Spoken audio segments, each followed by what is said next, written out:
네, 각이 살아있는 시사평론, 시사정각 시작해 보도록 하겠습니다. 오늘은 김원희 민주당 의원 그리고 곽규택 국민의힘 의원 두 분을 모셨습니다. 어서 오세요. 안녕하십니까. 감사합니다. 네. 김원희입니다. 어제 사퇴한 정청래 전 대표라고 해야겠죠. 정청래 전 대표가 오늘 오전부터 폭풍 SNS를 올렸습니다. 어떤 내용을 오늘도 올렸는지 소개부터 해드리겠습니다. 이런 내용을 올렸습니다. 민주당 DNA와 민주당의 정체성을 확고하게 사수하겠다. 이런 내용을 올렸고요. 김대중, 노무현, 문재인, 이재명 대통령을 배출한 자랑스러운 민주당의 역사를 지킬 것이다. 민주주의자 겸 민주당주의자 정청래 올림. 이런 내용을 올렸고요. 보안 수사권 얘기를 또 했습니다. 네, 보안 수사권 전면 폐지. 오늘은 지금 당장 해야 된다. 이런 얘기까지 덧붙였고요. 형사소송법 정부안을 즉각 국회에 제출하고 법사위원장을 사수해야 한다. 그리고 재헌절 이전에 본회의를 통과시키고 10월 공소청 중수청을 출범해야 그래야 진정한 검찰청 폐지가 될 수 있다. 이런 주장을 SNS에 아침부터 올렸습니다. 김원희 의원님. 민주당 DNA가 뭡니까? 전 잘 몰라서. 예.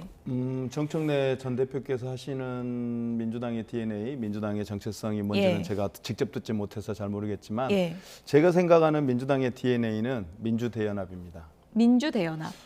민주개혁 진보 세력의 대통합, 대연합. 그랬을 때 민주당은 집권했고 승리했습니다. 그래서 저는 예를 들어서 그런 거죠. 김대중 대통령은 DJP로 정권을 교체했습니다. 최초의 수평적 정권 교체를 성공했습니다. 그리고 문재인 대통령 때는 거의 모든 시민사회와 민주당이 당을 같이 그때 만들었습니다. 이재명 대통령이 당선되는 과정에서도 빛의 혁명이 함께했던 모든 세력들이 함께했습니다. 이렇게 우리 진보 개혁 민주 세력이라고 하는 세력들이 다 함께 힘을 합칠 때 우리는 승리했고 예. 정권을 만들었다. 네. 그런 측면에서 우리의 DNA 깊숙이는 민주대연합이라고 하는 예. 생각들이 자리 잡고 있다. 이런 예. 생각을 하게 됩니다. 이번 전당대회 상황을 빗대면 민주대연합이라고 하면 어떻게 해야 된다고 보시는 거예요? 저는 실제 뭐 여러 사람들이 뭐 네. 친명이니 뭐 무슨 친청이니 이렇게 나누는 것에 대해서 그리고 특히나 친문과 친명이 다른 것처럼 얘기하는 예. 사람들에 대해서 동의하지 못합니다. 친문과 친명은 어떻게 된 거냐면 친 DJ에서 시작합니다. 왜? 그 당시에는 김대중밖에 없었습니다. 예. 김대중 대통령이 친 DJ 세력을 가지고 집권에 성공했고 그 뒤로 노무현 대통령이 노사모라고 하는 친 민주당 플러스 노사모라고 하는 세력들이 함께하면서 친노가 집권할 수 있었고 그 연장에서 친문이 등장했습니다. 그리고 가장 최근에 대통령 선거가 있었던 25년에 이재명 대통령을 중심으로 한 친명 세력이 함께해서 우리가 집권하지 않았습니까? 그 퍼센테이지로도 그러니까 대선 득표율에서도 그 흐름이 나타납니다. 김대중 대통령은 40%로 당선됐습니다. 예. 노무현 대통령은 48%로 당선됐고 문재인 대통령 때는 41%로 낮아졌다가 다시 이재명 대통령 당선은 49%로 당선이 됐습니다. 예. 즉 민주개혁 진영, 진보 진영이 다 함께 힘을 합쳤을 때 우리는 집권에 성공할 수 있었거든요. 그리고 저는 여전히 가장 큰 개혁은 정권 재창출이라고 생각하는 사람이기 때문에 예. 지금 이 상황에서는 특히나 친문, 친명 이렇게 나누는 거에 대해서 저는 동의하기 어렵습니다. 중립을 지키시는 김원희 의원께서는 이제 통합의 의미로 민주당 DNA를 이제 해석해 주셨는데 아무래도 3파전, 뭐 2파전 이렇게 치열해지다 보니까 정청래 전 대표가 이렇게 민주당 DNA를 강조하는 것을 놓고 내가 족보로 따지면 주류다 이걸 강조하는 거라고 해석하는 시각이 많은 것 같습니다. 글쎄요, 뭐 상대 정당의 전당대회를 앞두고 뭐 누가 어느 파다, 누가 어느 뭐 세력이다 하는 것을 제가 말씀드리기는 예. 힘들지만 민주당 내부에서는 지금 상황이 되게 복잡한 것 같아요. 사실 이재명 대통령 정권 출범한 지가 1년밖에 안 됐는데 지금 이번 전당대회에서 만약에 정청래 당대표가 되면 레임덕이 올지도 모른다는 말을 송영길 의원이 직접 했거든요. 예. 그러니까 1년이 지난 시점에서 앞으로 4년이나 남았는데 집권 여당에서 전당대회에서 벌써 대통령의 레임덕 이야기가 나온다는 것은 그만큼 지금 내부적으로는 치열한 당권 경쟁이 지금 불붙은 상황이 아닌가 생각이 되고요. 예. 오늘 또 추가로 김용민 의원이 아마 출마한다고 이야기를 한 것 같아요. 4파전으로 가는 것 같은데 지금 그 보안 수사권 문제라든지 이런 것을 두고 정청래 대표와 이제 김용민 의원 같은 경우는 좀 강성 지지층에 기대는 네. 전통적인 민주당 내부의 어떤 세력보다는 강성 지지층에 기대는 그런 이슈를 들고 나왔거든요. 예. 결국 이제 이런 강성 지지층에 기댄 그런 전당대회에서의 승리 이것을 지금 염두에 둔 것 같고 여기에 이제 김용민 의원이 아마 비슷하게 겹치는 걸 알고 있습니다. 지지층은 여기에 이제 같이 가담을 해가지고 4파전 아마 2대2 정도의 구도가 아닐까 싶은데요. 예. 점점 치열해지는 것 같습니다. 안철수 의원은 대놓고 정청래 전 대표 응원한다 이랬는데 의원님은 그런 입장은 아니십니까? 예, 저는 뭐 예.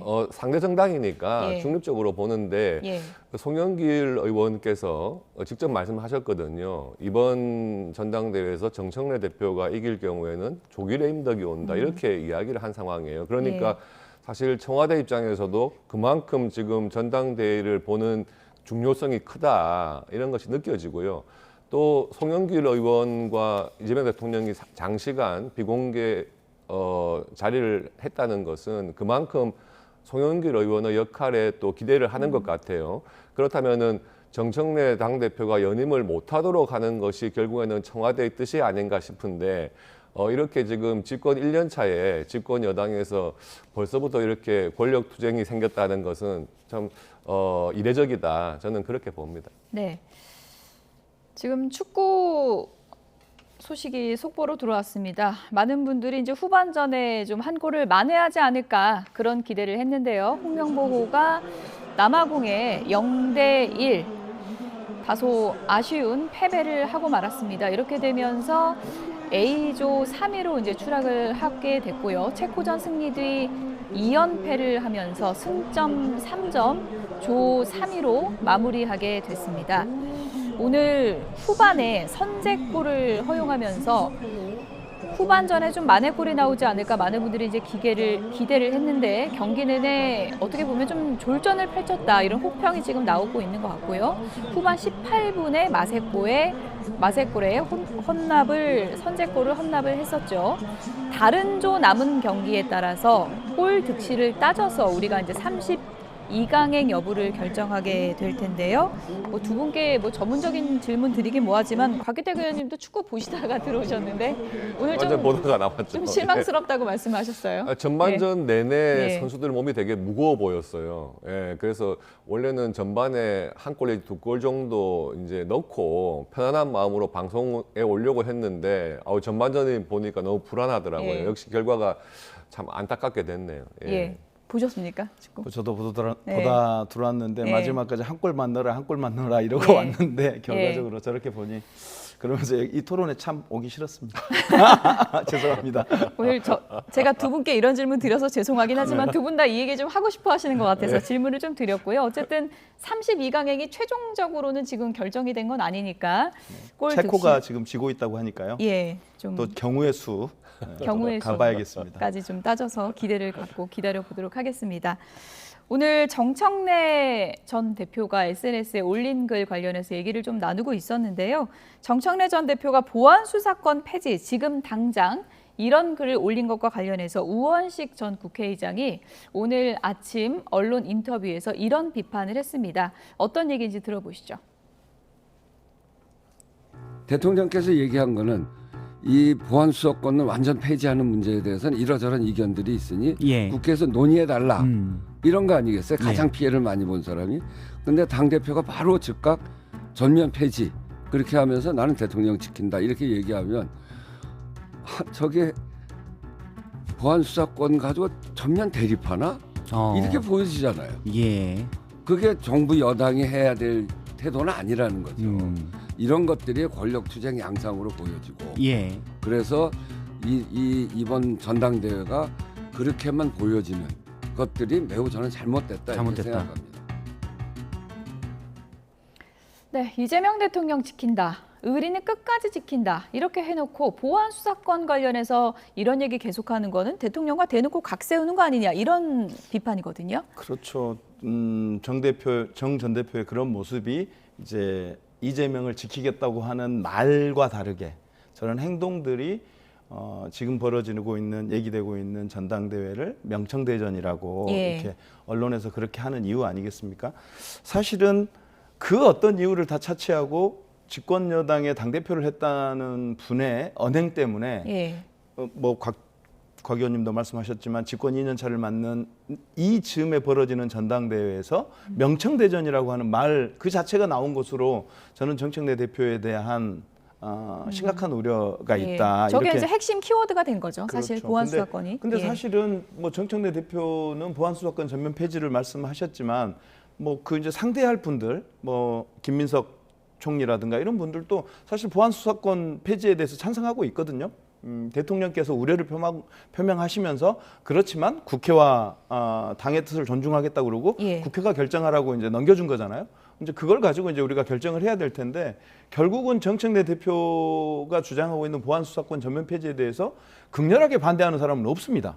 저 제안에 대해서 반대하는 사람은 없는데 자꾸 저렇게 보안 수사권 전면 폐지를 가지고 전선을 그으려고 하는 행위 자체가 당시 먹기에는 굉장히 유효하다 이렇게 보고 있는 걸까요? 그 권리당원 표 예. 득표 전략일 텐데 저런 행위 자체가 사실은 명청대전이라고 해석되고 있어서 적절한지는 사실은 그러니까 저 보안 수사권 폐지에 대해서 찬성하냐 반대하냐가 아니라 예. 저런 내용으로 자꾸 프레임을 만들어내는 것 자체가 명청대전 본인은 부정하고 있지만 예. 이재명 대통령을 살리겠다고 뭐 함께하겠다고 얘기하고 있지만 그것에 반대되는 행동으로 해석되고 있으니 그런 걸 좀 자제해야 되는 거 아니냐 이런 얘기들이 있습니다. 곽 의원님은 이제 검찰 출신이시기도 하니까 보안 수사권 완전 폐지로 갔을 때 부작용도 만만치가 않다. 그런 것에 대해서도 집권 여당이 고민해야 되는 게 아니냐 이런 지적도 있거든요. 분명히. 그렇죠. 그러니까 예. 보안 수사 요구를 할 수 있는 권한과 보안 수사를 직접 할 것이냐의 문제에서 보안 수사를 요구할 수 있는 것은 당연히 이제 경찰 수사가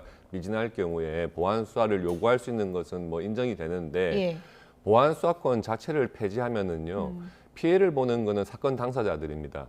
경찰의 수사에 어떤 불만을 가지고 있거나 또 경찰 수사가 잘못됐거나 또는 구속 사건이어서 이 수사하는데 상당한 좀 급한 경우 이런 경우에는 검사가 직접 수사를 해서 보완해서 기소하는 게 맞죠. 예. 이게 당연히 사건 당사자들도 원하는 바고요. 또 국민들께서도 지금 보안 수사권에 대한 쟁점이 아직까지는 뭐 부각이 안 됐지만 예. 저는 한 가지 우려되는 것은 지금 정청래 대표 입장에서는 여당의 당 대표를 연임하기 위해서 대통령과 지금 각을 세워야 되는 상황이거든요. 좀 이례적이긴 한데 예. 통상은 여당 대표 경쟁에서는 대통령과 어떻게 앞으로 어떤 정책을 같이 해나가겠다 네. 이런 것을 주로 내세우면서 경쟁을 하게 마련인데 이 보안 수사권 문제를 가지고 이제 청와대와 대립각을 세운다는 것이거든요. 그렇다면은 이것은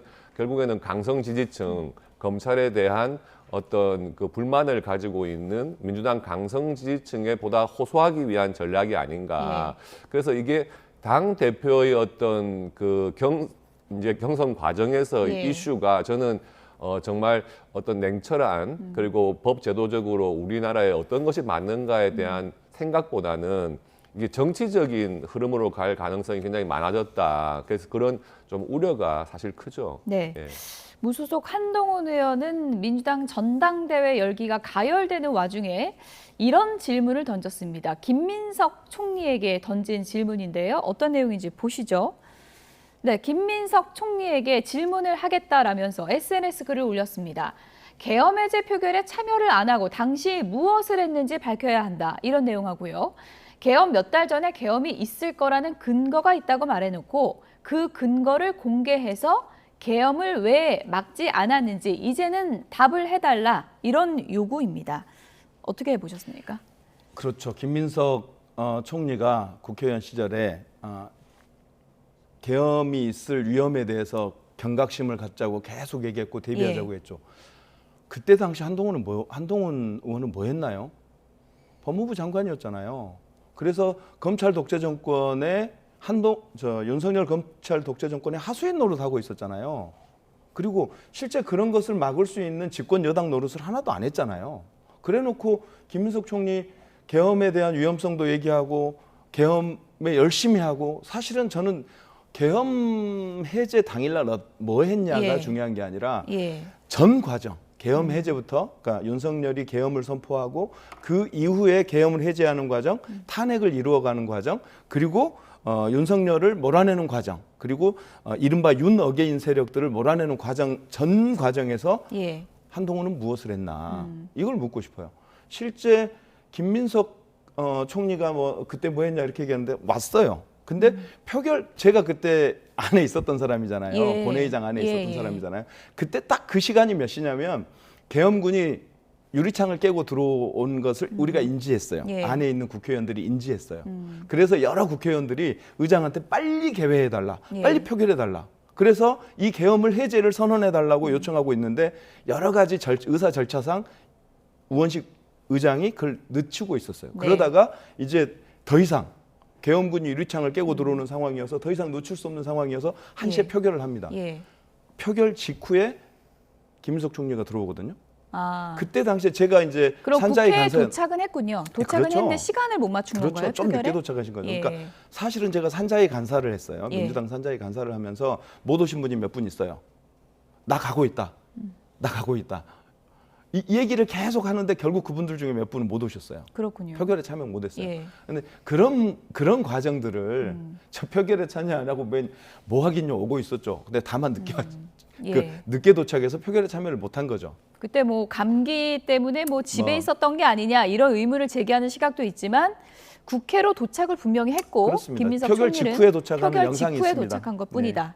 이런 근데 입장을 그때 이제 예. 계엄군이 진입을 했다는 국회에 진입해서 유리창을 깨고 진입해서 계속 시도를 하고 있었잖아요. 본회의장으로. 예. 그리고 그때 당시에 2차 계엄의 위험이 있었고 예. 그렇죠. 그리고 또 하나는 윤석열이 계속 지시를 했죠. 끌어내라. 예. 국회의원들 끌어내라는 예. 지시를 압박하고 있었던 상황이었잖아요. 사실은 더 늦어졌으면 무슨 일이 벌어질지 모르는 상황이어서 표결을 서두를 수밖에 없었다라는 예. 점을 제가 그때 당시 현장에 있었던 사람으로서 네. 증언드립니다.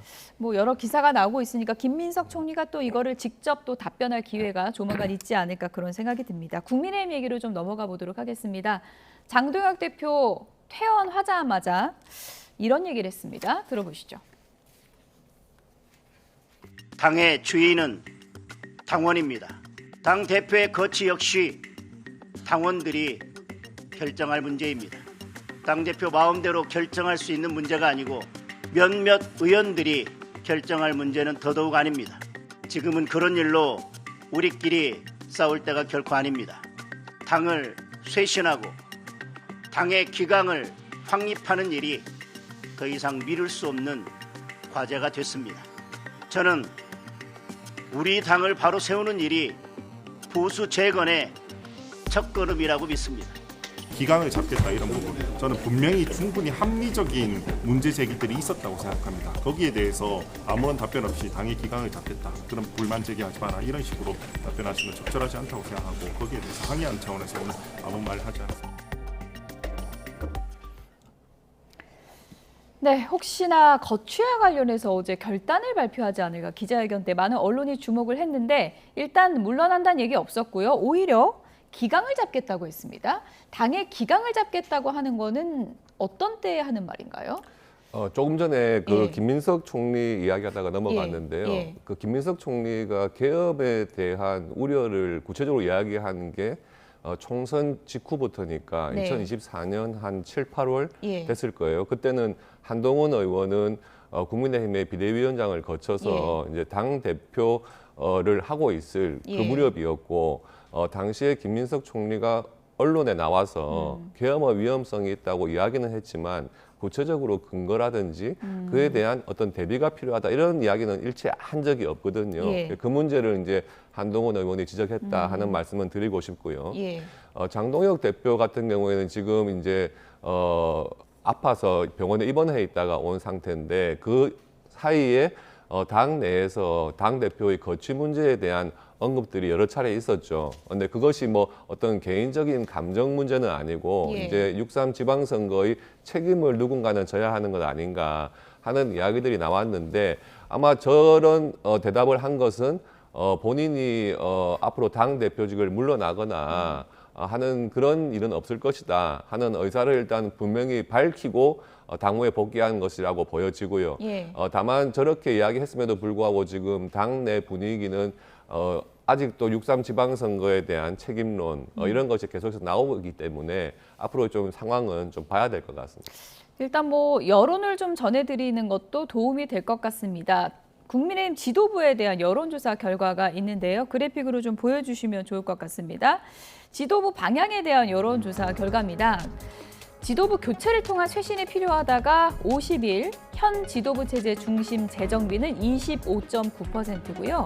국민의힘 지지층에게 따로 물어본 여론조사 결과도 같이 보겠습니다. 국민의힘을 지지하는 사람들에게 물어봤더니 교체 비율이 여기서도 여전히 높습니다. 51.3%, 재정비가 35.6%입니다. 그러니까 50%가 넘게 지지층에서도 지도부 바꿔라 이런 요구가 지금 높다는 거잖아요. 그리고 더 재밌는 건 예. 재정비가 아까 저기는 25.9였는데 국민의힘 지지층으로 넘어가니까 예. 35.6이네요. 예. 거의 한 10%가 올라가네요. 그러니까 예. 저게 윤어게인 세력일 거란 말이에요. 예. 그러니까 오히려 당의 강성 지지자들은 그러니까 국민의힘의 코어층이라고 하는 분들은 윤어게인 예. 그러니까 재정비만 하면 된다는 거잖아요. 그러니까 예. 현 지도부 체제에서 재정비 저거는 장동혁 지도부에 힘을 실어주는 수치여서 그러니까 지도부를 교체해야 된다라고 하는 수치는 51%로 비슷한데 이 재정비 예. 여론은 한 10%가 올라가는 거 보니까 코어층은 장동혁을 지지하는 모양인데요. 장동혁 체제가 민주당에선 계속되길 원하는 그런 마음도 지금 내포돼 있는 겁니까? 아니요, 우리 곽 의원님 말씀처럼 타당의 얘기여서 저희들이 이래라 예. 저래라 뭐 관여할 수 있는 예. 얘기는 아닌데 예. 저희들도 안타깝죠. 그러니까 국민의힘을 바라보는 저희의 시각도 사실은 국회가 좀 빨리 안정화돼서 이렇게 됐으면 좋겠는데 언제까지 6.3 지방선거를 가지고 저래야 되는 건지 예. 사실 저희들도 답답한 측면이 있어서 예. 전국 재선거를 주장하고 있는 장동혁 대표가 예. 빨리 좀 그 입장을 바꾸든지 네. 아니면은 좀 당 자체가 정비가 되든지 하는 기대는 있죠. 근데 저희들도 답답하게 바라보고 있습니다. 예. 곽태규 의원님, 지금 네. 정점식 원내대표가 사선 중진 의원들도 만나고 의원들 계속 만난다 그러잖아요. 우회적으로 사퇴 압박하고 있는 거 아닙니까? 어떻게 보십니까? 뭐 그것이 비단 뭐 당 대표에 대한 사퇴 압박만을 위해서 중진 의원들과 모인다고 보기는 힘들고요. 지금 또 중진 의원들께서 다양한 당의 쇄신 방안 그리고 지방선거 이후에 당의 혁신 방안 이런 것들도 좀 논의할 것들이 있는 것 예. 같아요. 그동안 중진 의원들께서는 뭐 비교적 목소리를 안 내오셨기 때문에 이번에 원내대표로 새로 취임해가지고 중진 의원들 의견을 조금 모으려는 그런 이제 시간이 된 것 예. 같고요. 우리가 지금 오늘 월드컵에서 남아공한테 참 정말 충격패를 했는데 저는 곧 홍명보 감독 교체라는 아마 여론이 나올 겁니다. 예. 똑같습니다. 선거를 한번 크게 치렀는데 거기서 우리가 생각하지 못한 패배를 당했다. 그러면 당연히 잘했던 못했던 열심히 했던 안 했던 간에 그에 대한 책임을 누군가 져라 하는 이야기들이 나오거든요. 예. 그런 이야기들이 지금 중진 의원들 사이에서 나오고 있는 중이고 조금 전에 이제 여론조사 보셨듯이 당 지지층 중에서도 50% 이상이 당 지도부에 대한 교체가 필요하다 하는 예. 이야기가 나오는 거죠. 의원님, 예, 예. 의원분들 사이에서는 대략 네. 정확하지는 않겠지만 몇 % 정도가 지금 사퇴해야 한다는 입장인가요? 저런 문제를 우리 의원들끼리 내놓고 이야기를 하지 않아요. 근데 의원총회도 했었잖아요. 예, 하는데 이제 예. 의원총회에서 다수 의원님들이 예. 당 지도부의 좀 교체가 필요하다. 자진 사퇴랄까 예. 책임지는 모습이 좀 필요하다. 그런 의견들을 많이 냈었죠. 예. 근데 그 다수가 몇 명인지는 정확히 알 수 없으시죠? 그건 알 수 없습니다. 다만 예. 여론조사에 나오는 저 정도의 수치는 되지 예. 않을까 생각이 되네요. 예. 만약에 김재원 최고위원과 신동욱 최고위원이 계속 버틴다면 무슨 방법이 있겠냐 버티면 예를 들어서 장동혁 대표가 전당원 투표 걸 수도 있지 않나 이런 얘기도 있거든요. 그 가능성은 어떻게 보세요? 저는 뭐 그 당 대표의 거취 문제를 두고 최고위원들이 어떻게 선택해야 된다 이것을 당 내에서 뭐 압박하거나 이야기를 하는 것은 적절하지 않다고 봅니다. 예. 그분들의 정치적인 선택에 맡겨놔야 되는 것으로 보이고요. 다만 지금 이 부실 투표 사태 이 사태가 지금 한창 선거 소청 또 국정조사 이런 건 진행되고 있기 때문에 저는 당장의 당 지도부에서 물러나는 그런 상황은 아닐 거라고 봐요. 다만 이 국면이 정리가 되고 예. 이제 하반기에 국정감사라든지 이런 국면이 되면 그리고 민주당도 새로운 지도부가 들어서겠죠. 예. 그에 맞춰서 우리 당도 좀 지도부 교체가 필요하지 않을까 네. 하는 그런 이야기들을 하죠. 그런 민주당 전당대회도 하나의 변수가 될 수 있고 그렇죠. 당장보다는 그런 시점을 좀 맞추는 게 좋을 것 같다. 예, 개인적인 예. 그런 의견을 밝혀주셨고요. 김원효 의원님 끝으로요. 국민의힘이 법무부의 박상용 검사 징계 철회해달라 탄원서를 냈거든요. 법무부가 어떻게 판단할 것 같으십니까? 뭐 저는 이제 정부가 뭐 잘 알아서 판단하겠죠. 예. 근데 내용을 살펴보면 그렇게 예를 들어서 그 유죄 취지로 판단은 내렸지만 사실은 다퉈볼 여지는 굉장히 있는 것 같습니다. 일단 시민 배심 문제가 4대 3이었다는 거 아닙니까? 그러면 이제 3명 한 표 차인데 사실 예. 한 명만 바뀌었으면 사실 거꾸로의 결과가 나왔을 거 아닙니까? 그럴 정도로 좀 이렇게 팽팽했을 것 같고요, 논란이. 그리고 실제로 박상용 검사와 그 변호사 이화영 측 변호사와의 대화 내용들이 사실 녹취록이 엄청난 내용들이 쏟아져 나왔잖아요. 이런 내용들이 지금 적극적으로 그 판결 과정에서 반영됐는지 사실은 좀 의문이 드는 거고. 그래서 저는 항소심에서 진실이 충분히 밝혀질 여지는 있는 거다 예. 이렇게 보여주고 법무부가 공정하고 진실을 밝히는데 역할을 할 거다 이렇게 보고 있습니다. 박상용 검사는 일을 하고 싶다, 일에 복귀하게 해달라 이렇게 이제 호소를 하고 있는 상황이고요. 곽규택 의원께 끝으로 이 질문을 드릴게요. 그러면 지금 항소심을 일단 봐야 된다. 민주당은 그런 입장인데 그러면 징계를 유지하는 게 맞는 건가요? 어떻게 보십니까? 이 박상용 검사에 대한 민주당의 공격은 굉장히 오래됐습니다. 사실 이화영 부지사가 대법원까지 가서 7년 6개월 실형을 선고받았고요. 예. 그러니까 박상용 검사가 기소한 내용이 법원에서도 다 인정이 됐고 그 사이에도 이화영 부지사는 계속 연호의 술 파티 같은 이야기를 했었어요. 했는데 그것이 법원에서 받아들여지지 않은 것이거든요. 그런데 이제 그 이야기를 두고 연호의 술 파티를 이야기 두고 위증한 것까지도 이제는 위증이라고 인정을 한 상황이에요. 국민들이 참여한 국민참여재판에서. 예. 그렇다면은 이 기소를 했던 수사를 했던 검사를 그걸 가지고 징계를 하겠다. 이것은 근거가 허물어진 것이거든요. 그렇다면 이것을 지금 법무부나 검찰이나 이런 부분을 조금 냉정하게 다시 한번 살펴봐야 되는 것 아닌가 싶고요. 이것은 정말 근래에 없었던 검사에 대한 여당의 그리고 정부의 압박이 아닌가 생각이 됩니다. 네. 사실은 예. 이화영 변호사하고 통화하는 내용을 보면 네. 상식을 가진 국민이 보면 어떻게 그게 정당한 기소고 정당한 수사라고 보여지겠습니까? 의도를 가지고 끝까지 변호사 측을 회유하고 그렇잖아요. 압박하잖아요.